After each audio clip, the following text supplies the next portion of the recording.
যে মানুষ তার স্ত্রী কিংবা স্বামী থাকার পরেও তোমার সাথে জড়িয়েছে, তুমি কি ভাবছো সে তোমাকে ভালোবাসে? তোমার জন্য সব ছেড়ে দিবে? ডিভোর্স দিয়ে কিংবা বিপরীত জনের সাথে প্রতারণা করে তোমাকে সুখের সাগরে ভাসাবে? নাকি ভাবছো আগের জন তাকে সুখী করতে পারেনি কিংবা অপছন্দের বলে তোমার কাছে এসেছে? তাহলে মনে রেখো, এ ধরনের মানুষ কাউকে ভালোবাসতেই পারে না। কাউকে সুখী করার মতো কোনো সামর্থ্যই তাদের নেই, শুধুমাত্র প্রতারণা ছাড়া।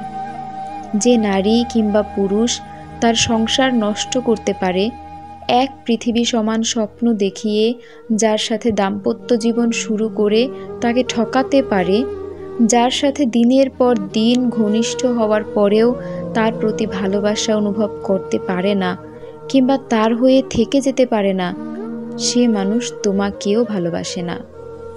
তুমিও তার কাছে টাইম পাস। নেশা কেটে গেলে তোমাকেও ছেড়ে যাবে। প্রথম জনের চেয়ে বেশি তোমাকে কষ্ট দিবে, তুমি কষ্ট পাবে, কারণ তুমি চাইলেও কাউকে কিছু বলতে পারবে না।